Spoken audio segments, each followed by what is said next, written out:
So let me go through a little history of biomagnetism. This is written by a medical doctor and a PhD. Magnetic therapy may just be gaining more widespread use in the U.S. and elsewhere. The use of magnetic energy for healing dates back thousands of years. Earliest known medical text, the Yellow Emperor's Book of Internal Medicine, published in 2000 BC in China, mentions the application of magnetic stones to correct health imbalances.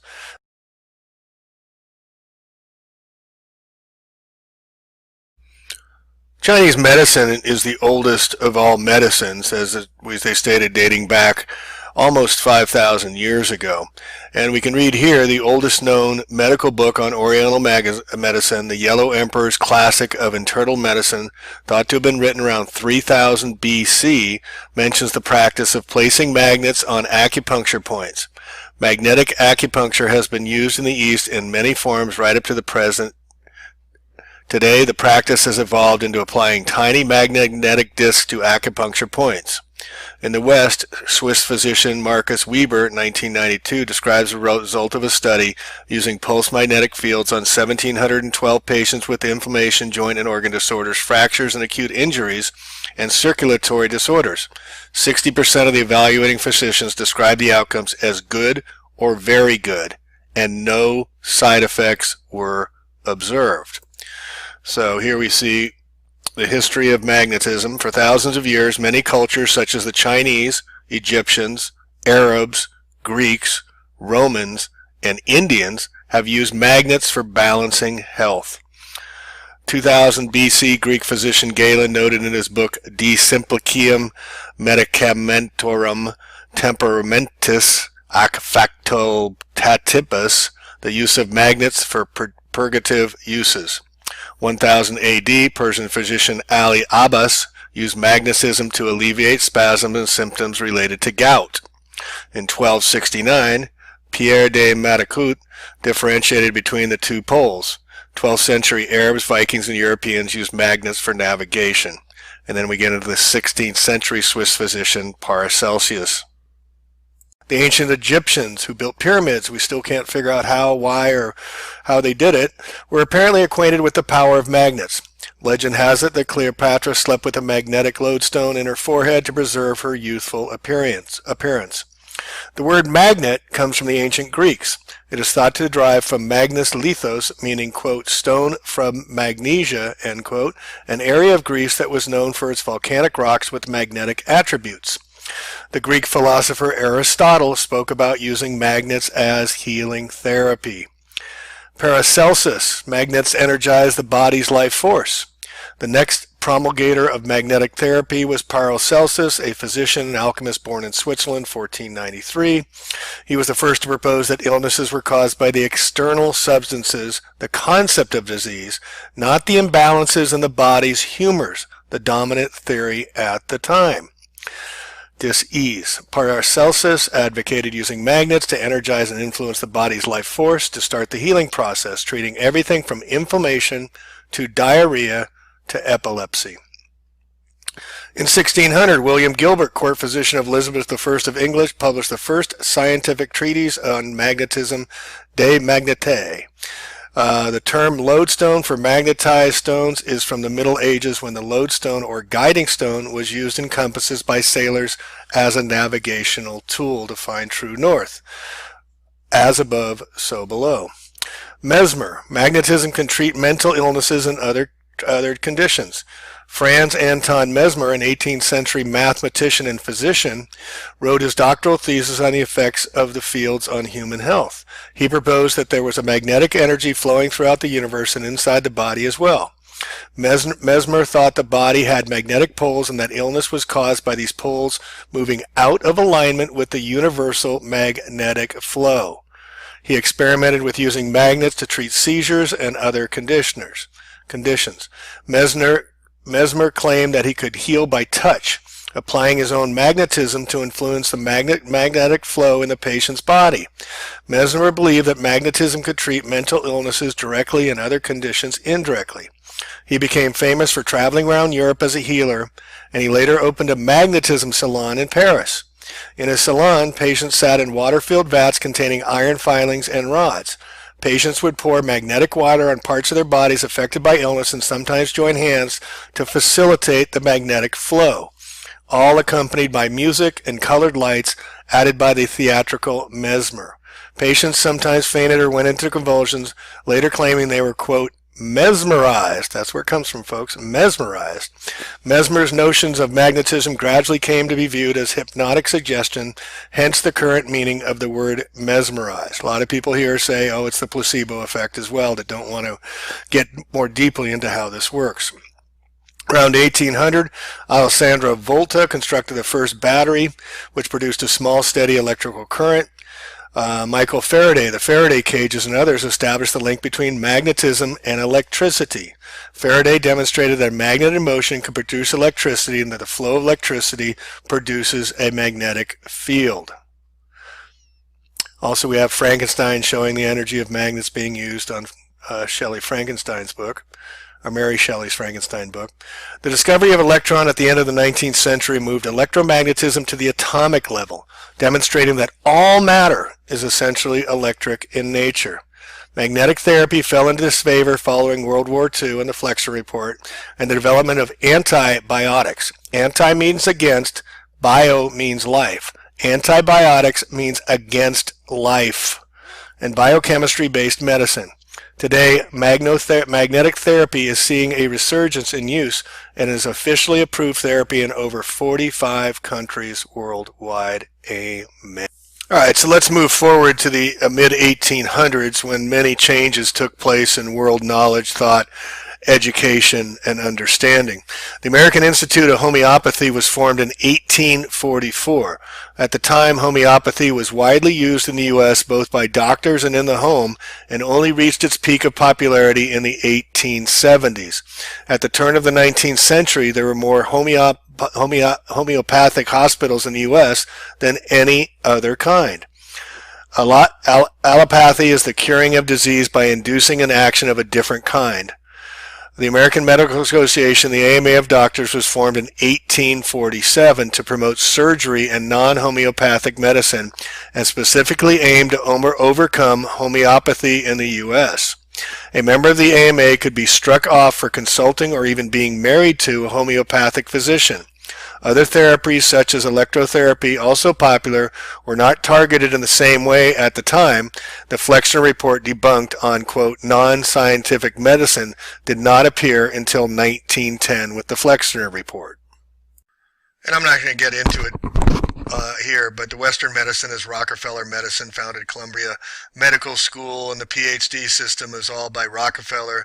Guggenheim, J.P. Morgan at the time founded all of these universities and medical schools to train the doctors in the way they wanted them to be trained. So back to Nikola Tesla. In North America, the practice of magnetic field and ozone therapy went deep underground. The schools that taught it were closed and electricians found jobs in traditional industries, but the war in medicine continued. Many world-renowned doctors felt the AMA had wronged their practice of medicine. In 1932, at a seminar presented at the American Congress on Physical Therapy, Dr. Kolischer announced, quote, Tesla's high-frequency electrical currents are bringing about highly beneficial results in dealing with cancer, surpassing anything that could be accomplished with ordinary surgery. Let me read that again, folks. Tesla's high-frequency electrical currents are bringing about highly beneficial results in dealing with cancer, surpassing anything that could be accomplished with ordinary surgery. 1963, congressional hearings on quack devices forced companies that manufactured legitimate electrotherapy products into bankruptcy, and the FDA put tight restrictions on the electromagnetic medical devices. Medical quack doctors were barred from the AMA. Persons that practiced frequency therapy were put in jail for practicing medicine without a license.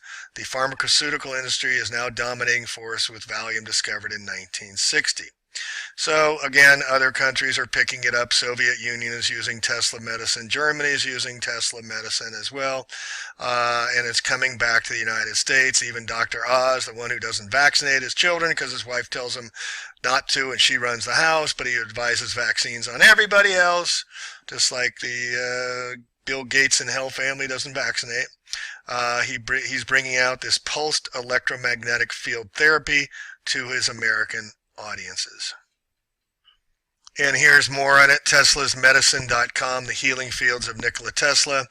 And we don't know this information, folks. We were never taught that Tesla had these healing frequency devices through his Tesla coil, using electrotherapy and magnetic healing, biomagnetic healing.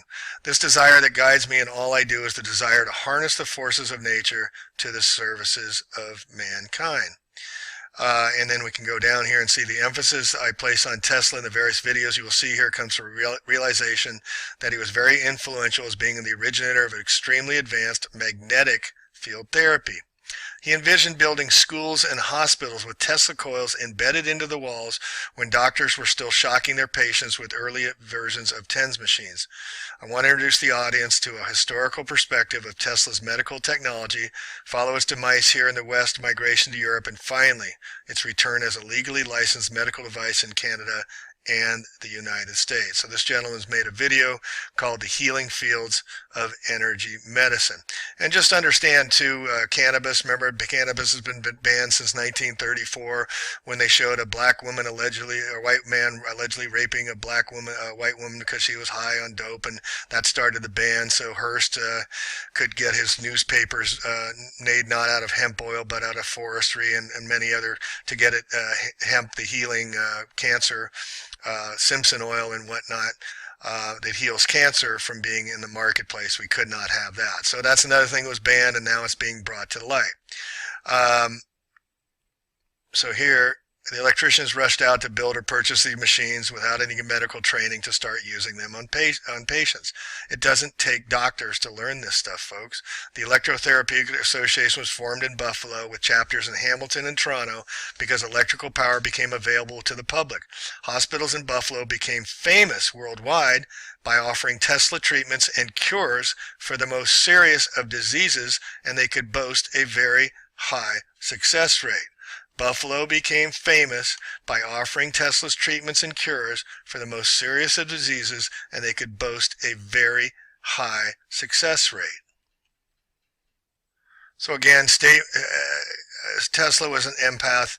He was gifted a human being inspired by the cosmos to introduce the world to electricity to lift the human condition. He died in poverty, and he was concerned about being with service to mankind rather than his own well-being. Nikola Tesla was given a comfortable free room and board in room 3327 in the 33rd floor. Imagine that. He wanted no material things to own other than the materials to create advice, to end World War II, and heal the suffering of humanity. He used natural medicine to improve his health. And closing up here, when Tesla invented and demonstrated his wonderful healing machines, out came the charlatans to capitalize it without doing the research to fully understand the complexities of how they worked. Many electrotherapeutic devices now coming to market under the umbrella of Tesla medicines are highly suspect and have no published research to back up any claims. Now, the difference now in between that and doing this stuff is, here's my chart. So again, the difference here, this is what I just got a reading on myself after my 6th treatment here, and E. coli was found. And as I described before, that this was done by step, the low-hanging fruit first, the branches, then the stumps, and then to the root of the problem. So you can see here, this cryptophyllum has returned. This is aerosol spraying, as I reported before, and that returned again, so I got sprayed again. But I did have a contact with the bacteria related to E. coli, and now that has been cleared.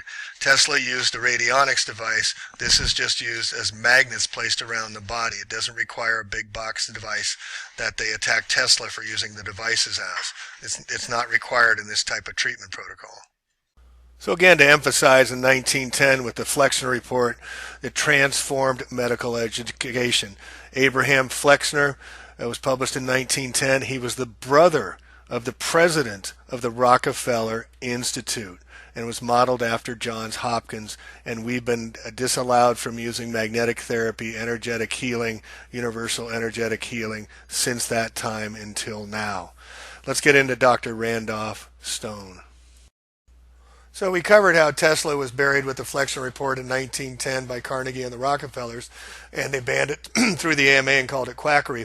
But after that, Dr. Randolph Stone came up and he developed the polarity therapy, he called it, and he lived from the 1890s to 1980, and this is where I believe Dr. Goy's got his information from about energetic healing. And Dr. Randolph Stone has these charts in his book on polarity therapy that's showing the energies of our body that ties in the caduceus that use the doctors, use the staff, and the winged disc, which is everywhere. The winged disc there at the top. Chrysler has the winged disc at the top. But you can see the polarities, the balances, the different energy fields associated with our bodies, with our anatomy, with our nervous systems, the sympathetic nervous system, and all of the rest of our immune systems as well. And it gets at the tissue level. And he has all these brilliant charts that he came up with in this book I think this was from the 1960s when he published this book, but it shows all the different polarities and all the different associations in our bodies where it starts the healing from the head, the cerebrum, down to all the way down to our feet. And it's very profound what he does and how he did it, because he shows that how it's connected as above, so below, that the fields in our body are also the fields that resonate in the universe as well. So he has universal energy healing here, and it's all synchronistic in our bodies as well, using this polarity therapy. And what the magnets do, as I said, is pulls us back. Since we're pushed out of shape, we're pushed out of homeostasis, balance. Well, Dr. Stone used all these charts to show how we could bring them back. Now, he also showed that using heels for healing could possibly have been the work that he did as well. But Dr. Goy's took the heels from there and started using it for the energy healing, and could get one foot to go longer than the other when he wanted to do the treatments to find out where the different issues are around over 300 circadian points on our body. Well, Dr. Luis Garcia, who I took the workshops with this weekend, was showing us that we can not only do that, but we can do it through our hands. We can do it through our wrist, and we can even self-test through our thumbs. There was one gentleman there, Werner, hey Werner, that was there from Austria, who was showing us how he's a dowser, and his father was a dowser, and he does what's called ecopathology. Ecopathology is going through homes and clearing the negative energies out of home, and he uses his hand. He didn't use any of these other indicators to find out where the issues were. He was using one hand to do it because he'd been doing it so long, the energy was literally flowing through him. And as we all have energy flowing through us. So the history of Western universal energy healing has been suppressed and repressed, but it's coming back out again. It is the universal principle of healing. It is what we're all made from, and to is from where we come from. And in every culture and in every medical tradition before ours, healing was accomplished by moving energy. We're moving energy around our bodies, and maybe this is why they call it the soul, because we're using the soles of our feet at the base fundamental grounding of earth. And why they use heels is this is why it's called healing. Here's a picture of a cell phone and all the negative energy. Look at the red, it's the worst of all. And then you can also check it out with Kirlian photography to show that the cell phones, before and after cell phones, you get a much healthier body.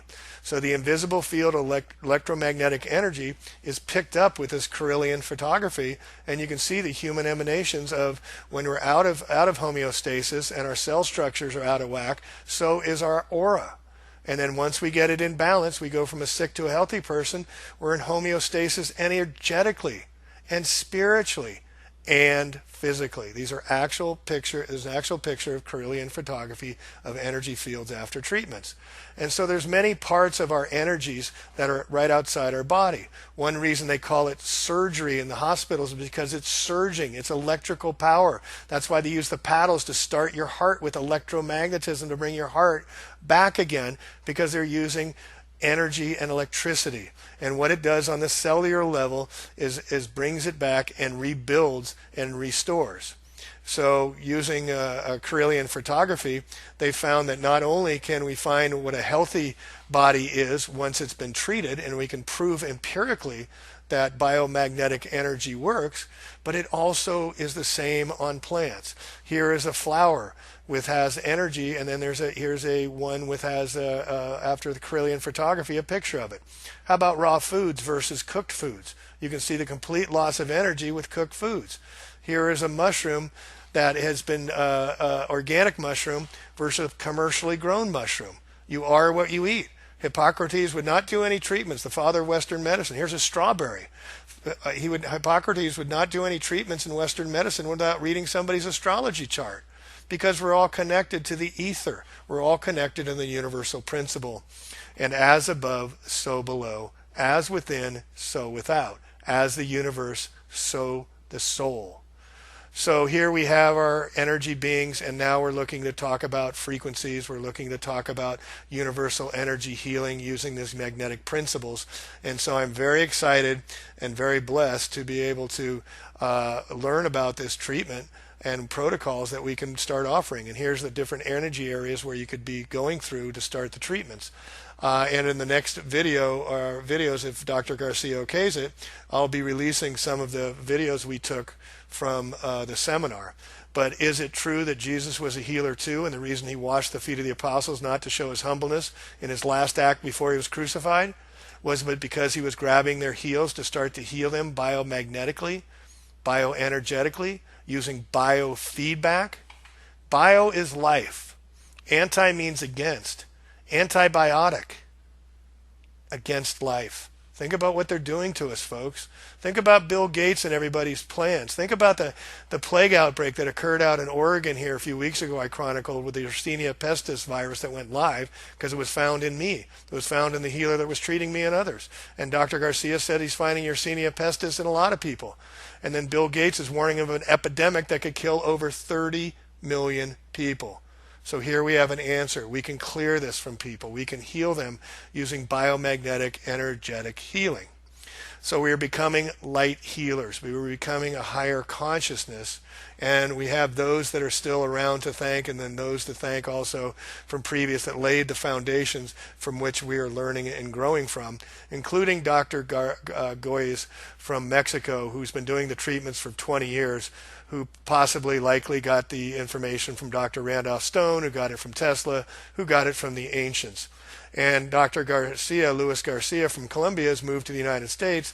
And like I said, for 11 years, he worked under Dr. Garcia, or he took a lot of seminars from him. But now he's taking it to another level, to a 4.0, 5.0. This stuff really works. Anybody in the workshop will tell you. We've seen it work in just a few days of treatments. We could help each other. All of us had success with helping one another restore our biomagnetic balance through pair therapy, through balancing through magnetism, and also learning how to diagnose properly. And this stuff works on everyone and everything. So I'm really excited. I'll let you know when we're going to do the seminars. If I can get Dr. Garcia out here to California, hopefully this fall, to teach one, I'll definitely let you know. But if you'd like to be notified, please just drop me an email, and I'll put you on the list, and I'll notify you of when Dr. Garcia will be teaching the next seminar. All right, Plain Truth out, and here's towards healing the world. I'm so excited to bring this to you. Peace and love one another.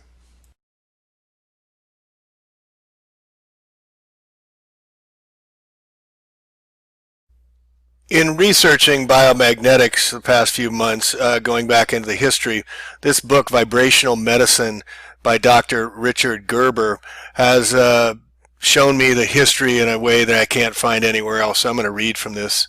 This is an excerpt from the book here. Psychic healing as an aspect of human potential, an historical look at its evolution through the ages. The use of laying on hands to heal human illnesses dates back thousands of years in human history. Evidence for its use in Egypt is found in the Ebers Papyrus dated back to 1552 BC. This document describes the use of laying on hands healing for medical treatment.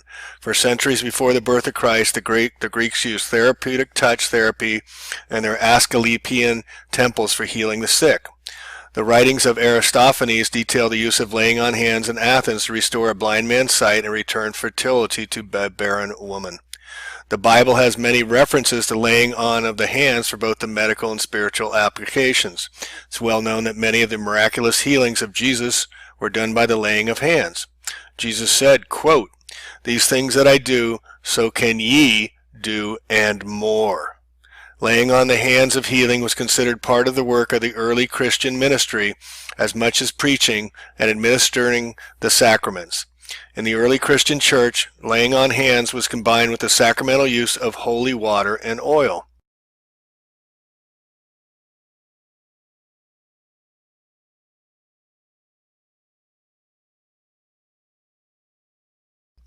Over the following hundreds of years, the healing ministry of the church began to gradually decline.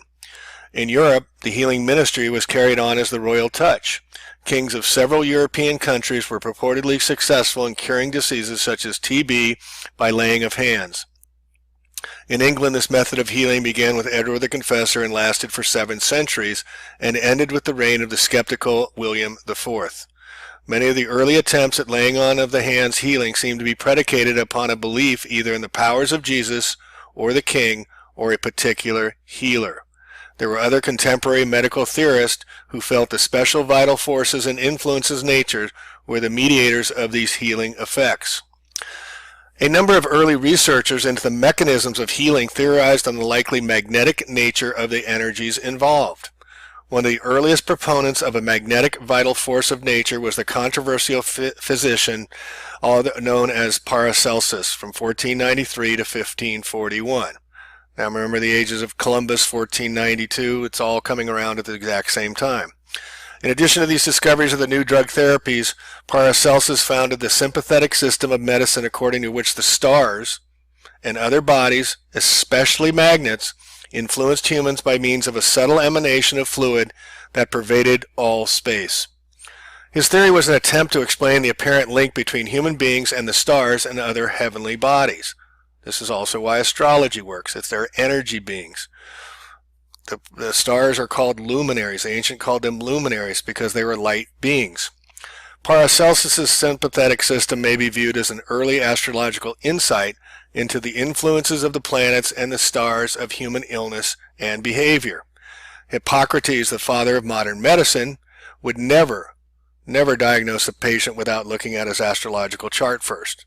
Western medicine has completely lost this connection to the heavens and healing. The proposed link between humans and the heavens above was thought was through a subtle pervasive fluid, perhaps an early construct of the, quote, ether which exists throughout the universe. He attributed magnetic qualities to the subtle substance and felt that it was possessed unique qualities of healing. He also concluded that if this force was possessed or wielded by someone, then that person could arrest or heal diseases in others. Paracelsus stated that the vital force was not enclosed inside an individual, but radiated within and around him or her like a luminous sphere which could be made to act at a distance. Considering the accuracy of this description of the energies surrounding people, one wonders whether or not Paracelsus could clairvoyantly observe the human auric field. This gets into Kirlian photography, which the Russian Kirlian developed to show our auras. They could photograph it now. Also in plants, also in animals. After Paracelsus' death, the magnetic tradition was carried on by Robert Fludd, a physician and mystic. Fludd was considered to be one of the most prominent alchemical theorists of the early 17th century. He emphasized the role of the sun in health as a source of light and life. What are we having now? Vitamin D deficiency, because everybody's indoors in their glass homes, driving in their glass cars, working in their glass offices, and the sun is not what it used to be. The sun was considered the purveyor of life beams required for all living creatures on earth. One is reminded of the Indian concept of prana, the subtle energy within sunlight, which is assimilated through the process of breathing. In 1778, a radical healer stepped forward to say that he could achieve remarkable therapeutic success without the need for patients' faith or belief in the healing powers of Jesus or himself. Franz Anton Mesmer claimed that the healing results which he obtained came through the enlightened use of a universal energy which he called fluidum. Mesmer claimed that fluidum was a subtle physical fluid that filled the universe and was the connecting medium between people and other living things, and between living organisms, the earth, and the heavenly bodies. This theory is quite similar to Paracelsus's astrological concept of sympathetic medicine. Mesmer suggested that all things in nature possessed a particular power which manifested itself through special actions upon other bodies. He felt that all physical bodies, animals, plants, and even stones were impregnated with this magical fluid. In fact, the ancients used lodestones, which are magnetic. During his early medical research in Vienna, Mesmer discovered that placing a magnet over areas of the body afflicted with disease would often effect a cure. Experiments with patients who had nervous disorders often produced unusual motor effects. He noted that successful magnet treatments frequently induced pronounced muscle spasms and jerks.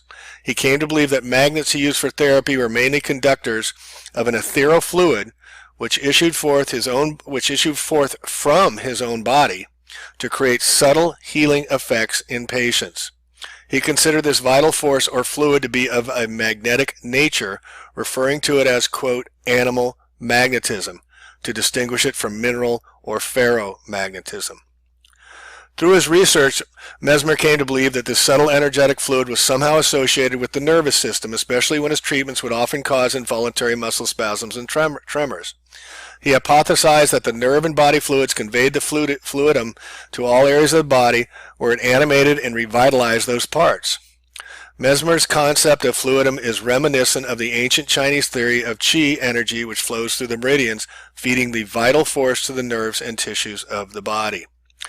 Mesmer realized that the life-sustaining and regulating actions of the magnetic fluidum were integral to the basic process of homeostasis and health. When the individual was in a state of health, he or she was considered to be in harmony with these basic laws of nature as expressed by a proper interplay of the vital magnetic forces. If disharmony occurred between the physical body and the subtle forces of nature, sickness was the end result. Mesmer later realized that the best source of this universal force was the human body itself. He felt that the most active points of energetic flow were the palms of the hands. By placing the practitioner's hands on patients for direct healing, energy was allowed a direct route to flow from the healer to the patient. Because of Mesmer's influence through this revolutionary period in French history, the technique of laying on hands, otherwise known as, quote, magnetic passes, end quote, became quite popular. Unfortunately, many scientific observers at the time considered mesmerism to be clearly an act of hypnosis and suggestion. To this day, many scientists still refer to hypnosis as mesmerism. This is the origin of the term mesmerized. Bet you didn't know that. In 1784, the King of France appointed a commission of inquiry into the validity of Mesmer's experiments in healing. Among the commission were members of the Academy of Sciences, the Academy of Medicine, the Royal Society, as well as the American statesman scientist Benjamin Franklin. The experiments which they devised were constructed to test the presence or the absence of the magnetic fluidum, which Mesmer claimed was the healing force behind his therapeutic successes. Unfortunately, none of the tests devised by the Commission were concerned with the measurement of fluidum's medical effects. You don't test what you don't want to find. The conclusion of this prestigious commission was that fluidum did not exist. Surprise, surprise. Although they did not deny Mesmer's therapeutic success with patients, they felt that the medical effects which Mesmer produced were due to the sensitive excitement, imagination, and imitation of other patients, aka the placebo effect. Nothing to do with magnets. Interestingly, a committee of the medical section of the Académie des Sciences examined animal magnetism again in 1831 and accepted Mesmer's viewpoint. However, despite this validation, Mesmer's work never achieved widespread recognition. As more recent laboratory investigations into the physiological effects of the laying on hands have confirmed the magnetic nature of these subtle healing energies, researchers have demonstrated that Mesmer's understanding of the magnetic nature of the subtle energies of the human body was centuries ahead of his contemporaries. As will be shown, direct measurement of these energies by controversial tools of electromagnetic detection are as difficult today as during Mesmer's time. Mesmer also discovered that water could be charged with a subtle magnetic force, and that stored energy from bottles of healer-treated water could be transmitted to sick patients by way of a metallic iron rod which patients would hold in their hands. The storage device, which is used to relay healing energy from the charged water to patients, was known as the Baquette. Although today many consider Mesmer to have been a great hypnotist, there are few who really understand the pioneering nature of his research into the subtle magnetic energies of healing. And just a quick sidebar on water, Dr. Robert Miller of Atlanta, Georgia, research chemist, has studied the biological effects of healers. Miller has been able to experimentally confirm Dr. Grad's discovery of healers' ability to disrupt hydrogen bonding in water. He found significant similarity between the energetic fields of magnetic fields and the field effects noted with the psychic healers. So getting down to here, Miller discovered that metallic stirring rods placed in contact with energized water would provide a route for the healing energy to flow in a specific direction. This discovery confirms the rationale behind the bouquet that Mesmer used for treating patients nearly 200 years ago. Dr. Miller found a number of interesting similarities between magnet-treated and healer-treated water. He created a unique experiment.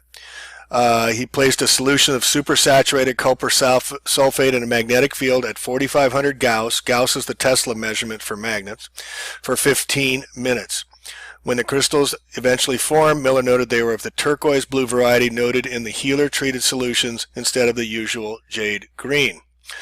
The experiment to measure further physiological similarities between the effects of magnet-treated and healer-treated water, he selected 3 groups of seeds, each composed of 25 rye seeds. At the end of 4 days, he looked to see how many of the 25 rye seeds in each group had sprouted. Dr. Miller found that the seeds which had been watered with regular tap water had an 8% germination rate, whereas seeds watered with the healer-treated water showed a 36% germination rate, or a 4-fold increase in the number of new sprouts. Now, if you're having to live off the lands and food's important, you think this is important information, folks.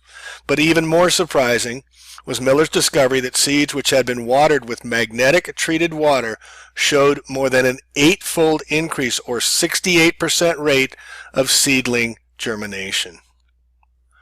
So again, to follow up a little bit more on this, Dr. Krieger looks at healers and hemoglobin, the evolution of therapeutic touch. Dr. Krieger, now professor of nursing at New York University, was particularly fascinated by Grad's observation that plants watered with healer-treated water showed an increase in the amount of chlorophyll present in their leaves.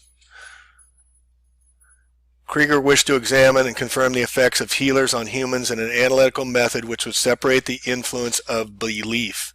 The experimental work of Grad and Smith had convinced her that true energy effects occur between patient and healer, even when the patient is only a sick plant or a wounded mouse or even a damaged enzyme. She wished to extrapolate the known information from studies of healing in non-human systems toward an experiment which would confirm the healing energy influence in humans. In 1971, shortly after his work with Dr. Grad, Mr. Estebany, a healer used in Grad studies, was asked to participate in just as an experiment. The research was conducted by a medical doctor and a clairvoyant who were studying the healing process. Krieger joined the group as a fellow researcher, offering her skills as a healthcare practitioner. The study was conducted on a farm in the foothills of Berkshire Mountains in New York, utilizing as subjects a large group of medically referred patients with various illnesses. I'll get down to the results here. Krieger measured hemoglobin levels in both groups of patients before and after a series of healing treatments to the experimental group. Similarity to electricity, some healers, as mentioned previously, have referred to healing energy as para-electricity. Nurses who had taken Krieger's course slowly became proficient in the doing laying on hands of healing. Krieger herself found that the more she worked with it, the more effective a healer she became. Healing seemed to be a kind of subtle energetic gymnastics exercise. The more time and work an individual would put in, the better at healing they became. This relatively small group of nurses whom Krieger had trained began to practice their healing of some of their hospital patients. Although some felt they were a bit strange, patients did appear to get better faster when therapeutic touch was added to the regimen of therapy.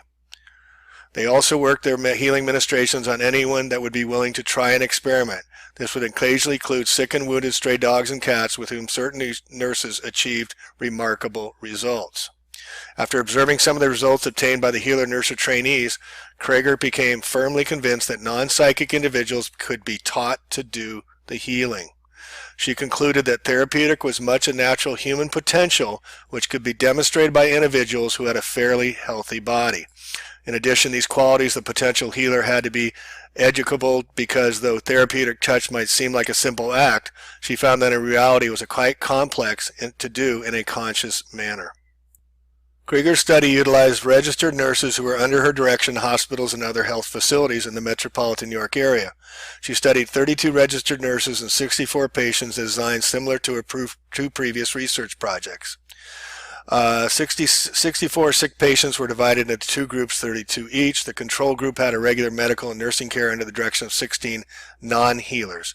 The experimental group of patients had similar care except that 16 Krieger-trained nurses performed therapeutic touch in addition to their regular medical care. Hemoglobin levels were measured in both groups. The two groups were compared for differences. In the nurse-healer treated group, there were statistically significant increases in hemoglobin. Her statistical analysis showed that the odds against the results obtained due to chance were less than 1 in 1,000.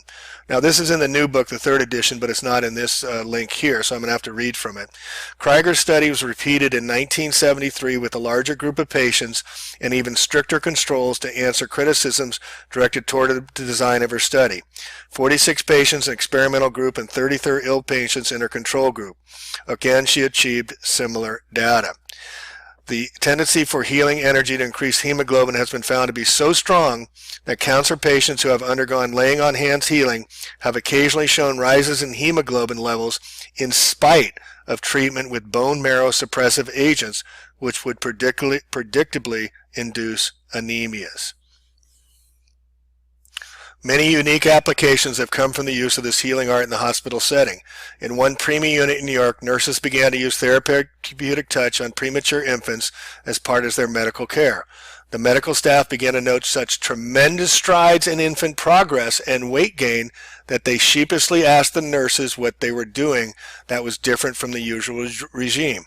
Eventually, all doctors and nurses in the neonatal unit were taught to use therapeutic touch on the infants, including many inquisitive parents who wished to give their children every possible chance for a healthy survival.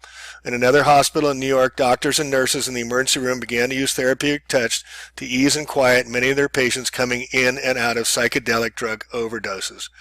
Utilization of this technique has met with interesting success.